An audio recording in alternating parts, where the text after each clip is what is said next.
South Korea is observing a week of national mourning after a jetliner crash killed 179 people. People have been paying their respects at a memorial in the city of Muan where the plane went down. South Korea's acting president is also attending the ceremony. It's the deadliest plane crash ever on the country's soil. Only 2 people survived the disaster on Sunday. Both were members of the crew. And investigators are now analyzing the flight data. Combing the wreckage in search of bodies and answers. Recovery workers have now located both of the aircraft's flight recorders.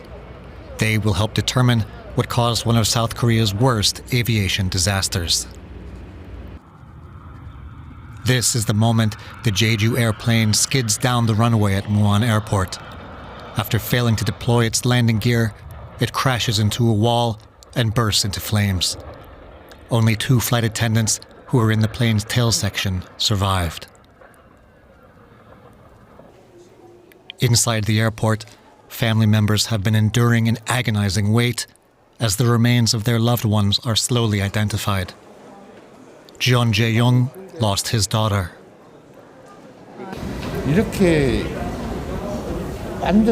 It's a catastrophe.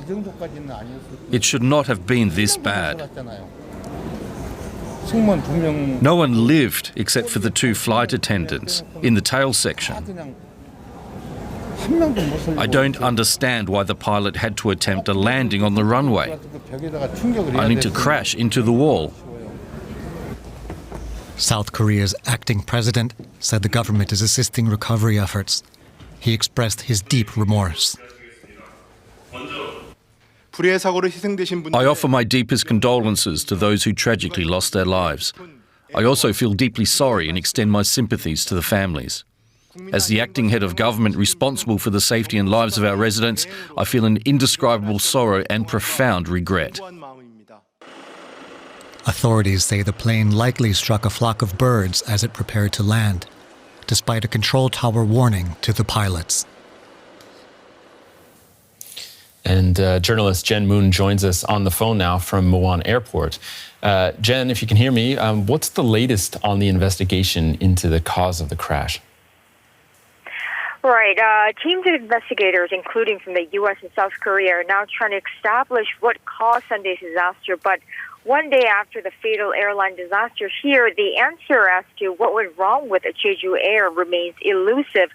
Now, officials initially cited a bird strike as a likely cause of the crash, though questions do remain over exactly what happened. Like you said, both black boxes, the flight data recorder and the cockpit voice recorder, have been found. But experts say that a bird striking the engine is unlikely to be the sole factor. They say a bird strike should be a survivable event, and it shouldn't really lead to what we eventually saw, particularly because in any situation where one engine is non-functioning, there's still plenty of power. And many say bird strikes are so common that they're factored into the design of modern planes. So, according to experts on a Boeing 737 and any commercial airliner, there are also layers of redundancy, especially for the landing gear, which is hydraulically operated. Right, so it seems that the landing gear malfunctioned here, and there's reports that another Jeju Airlines flight in South Korea was forced to return to the airport after having a malfunction linked to its landing gear, so a similar problem, and also a similar plane type. Is there any link here? You're absolutely right. Another Jeju airline flight using a Boeing 737-800 aircraft experienced a malfunction linked to the landing gear today and was forced to return after a takeoff. Whether there's a general problem with this plane, Boeing 737-800, is unknown at this point, but the nation's transport ministry says authorities are considering whether to conduct a special inspection of all 101 Boeing 737-800 aircraft operated by South Korean airliners. So whether there's a general problem with this airline, now that also remains to be confirmed, but concerns have surfaced today that the very Jeju Air passenger plane that crashed at Muan International Airport Sunday had completed 13 flights across 8 airports within 40 hours leading up to the deadly accident that claimed 179 lives.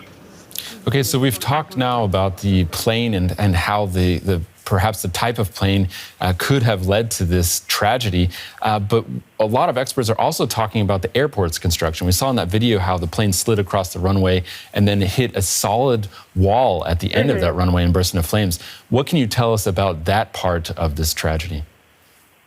Right. So it's a new notion that's come up here. Experts who have been reviewing the footage showing that emergency landing, making an emergency landing, but then hitting a wall, have also raised questions over the airport's design. They're criticizing a decision to build a wall there, which is a very solid structure at the end of the airfield. Again, nothing's for sure yet, and all possible scenarios that could have actually played a factor in this devastating accident are all being closely examined and weighed in. Okay, a lot of questions remaining there. South Korean journalist Jen Muan, thanks for joining us.